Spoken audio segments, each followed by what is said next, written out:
Hey, what's up you guys, it's me Luke and welcome back to another video, or if you're new here, welcome to my channel. If you're new here, I post commentary and critique and reaction videos on basically anything on the internet that interests me, ranging from pop culture to internet culture and anything in between. So if any of that interests you, then be sure to go ahead and subscribe and turn on the post notifications bell so that you never miss another upload from me. Alrighty guys, before I get into the video, I just wanted to go ahead and address the elephant in the room. Yes, I got a haircut. No, I don't like it. Yes, I hate it. Basically, I had a momentary lapse in judgment. My long hair was really irritating me one day, and I was like, you know what, I'm just gonna go get a haircut. What's the worst that could happen? And I showed the hairdresser this photo, but does my hair look like that? No, it does not. So I'm very mad about it. I'm very upset about it. You don't really realize what you have until it's gone.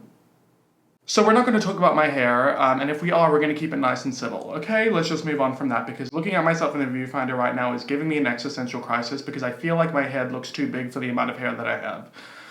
Moving on. So today is a two-topic video where we will be speaking about Rylan Adams being a hypocrite and Gabby Hanna coming for Trisha Paytas. I'm a little bit late on this drama, but it kind of happened over the weekend, and I pride myself on not working on the weekends. I actually do have a life outside of YouTube. Believe it or not, I know it's pretty shocking. But we have a lot to get into, so without further ado, let's get into it because I'm about to dive in to this drama. Let's get it. Ooh, I went a little harder with that dive in there. It felt good though. Spicy. Okay, so first up we're talking about Rylan Adams. Let me pull up my notes because I have a lot of them. So Rylan Adams has this podcast called The Sip, and it's The Sip with Rylan Adams and Lizzie Gordon. And the whole point of the podcast is to like spill tea and talk about hot topics and celebrities and influences. And he himself has recently gotten involved in drama, if you know, with the whole Trisha Paytas nonsense that went on with Hair by Jay when he was saying horrible things about her, and then Shane and Rylan didn't defend her and they didn't stand up for her and they didn't believe her when they said that Jeffree said these things about her. So she was basically like, you know, F you, Shane and Rylan, you guys are scum. I'm not gonna be friends with you anymore. And she basically kicked them into the curb. She bust the window out their car. And no, she didn't care if it broke their hearts. She only wanted a battle scars. I'm pretty sure that's not how it goes. But anyway, so he himself got in that involved in that drama, and he found himself being a hot topic, but then he wasn't talking about it, so people were like, I'm confused.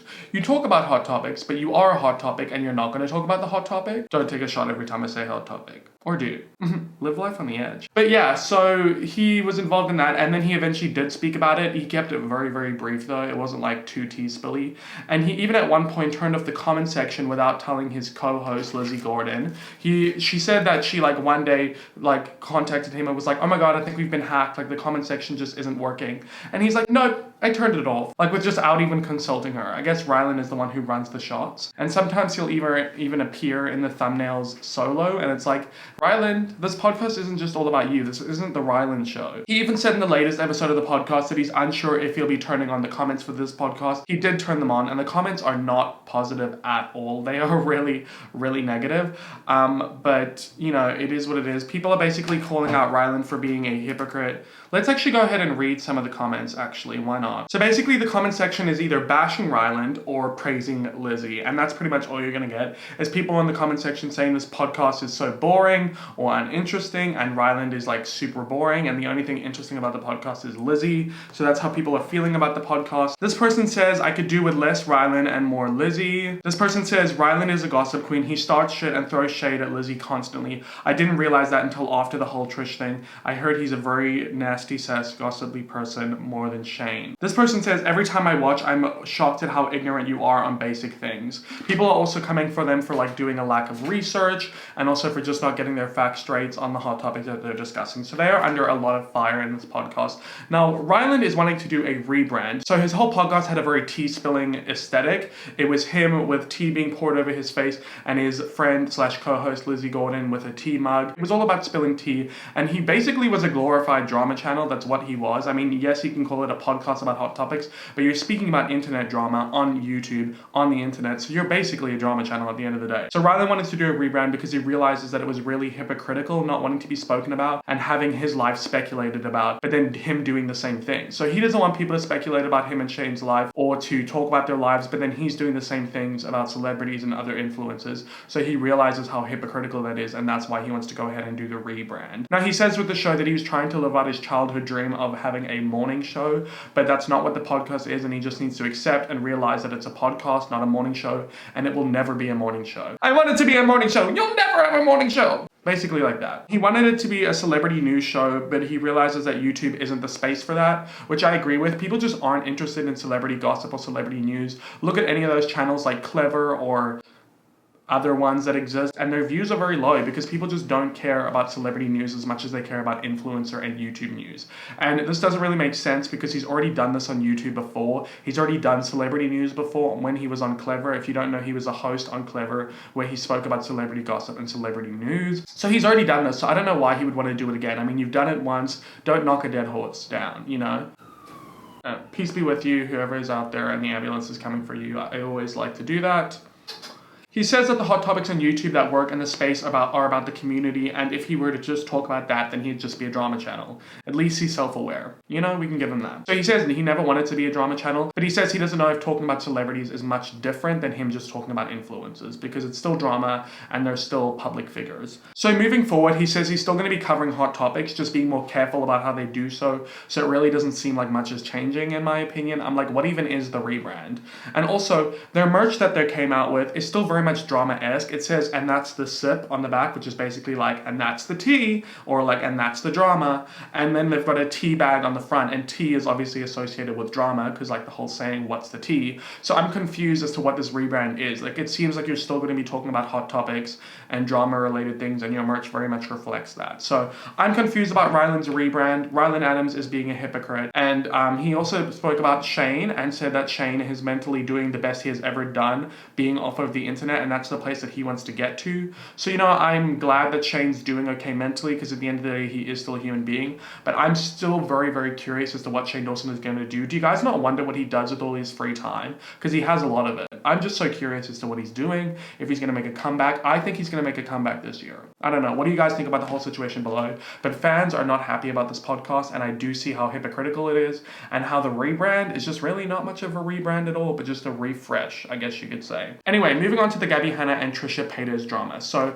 Gabby Hanna has a podcast called Burnout, and she had Trisha Paytas as a guest on the podcast, which nobody was expecting, because the two had a lot of drama back in 2019, because Gabby found out from a reliable source that Trisha Paytas apparently had the herp, and then she told Jason, who was Trisha's boyfriend at the time, that Trisha Paytas had an incurable STD, and then Trisha Paytas found out about it, and she was furious and created this entire drama with Gabby Hanna. They were back and forth videos. It was a whole fiasco in 2019, and it even came back up again last year in 2020, so it's a huge drama. And then it later came out from Gabby, or Trisha, I forget which one, but it came out from one of them that the source was apparently Shane Dawson himself. So once again, Shane Dawson sticking his nose where it doesn't belong. He gets involved in so much drama, and honestly it checks out, because he was friends with both of them, and he has a repeated history of getting involved in drama, so I'm not surprised if he was the source of the lie, because Trisha Paytas does say that she does not in fact have the herb, and it is a lie.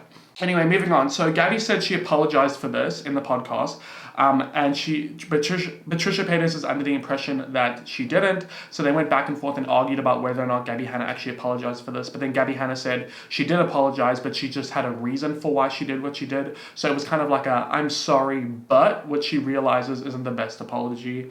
Now, Gabby said she's always liked Trisha, and whenever she watched Trisha on the kitchen floor having her breakdowns, she could relate to her and understand her and feel for her. So, you know, that's nice. And they start talking about their relationship and how Trisha talking to Gabby humanizes her. And Gabby was in fact a big fan of Trisha before all the drama and used to watch a lot of her videos. But then Gabby later had to stop watching the videos because of the drama, whereas Trisha Paytas said it was the opposite for her. Gabby being involved in drama with her actually made her want to watch her videos so that Trisha could see if Gabby spoke about her or mentioned her name. And she said it was a bit narcissistic of her to do so. But, you know, Trisha Paytas back in the Frenemies podcast did get on the narcissistic spectrum, so we ain't surprised about that. Now, Gabby speaks about how much the internet affects her mentally, but Trisha says she doesn't let it affect her, saying that the internet isn't real life and it's fake. Now, I honestly felt like Trisha Paytas throughout this podcast a lot was invalidating Gabby's feelings. She would basically just be like, oh, why do you care? Oh, who cares? Oh, it's not a big deal. Oh, it's fake. Oh, it's not real. And I just felt like she was invalidating Gabby's feelings, which I think was not the best. Now, Gabby says she understands Trisha because her mom has BPD and Trisha has BPD,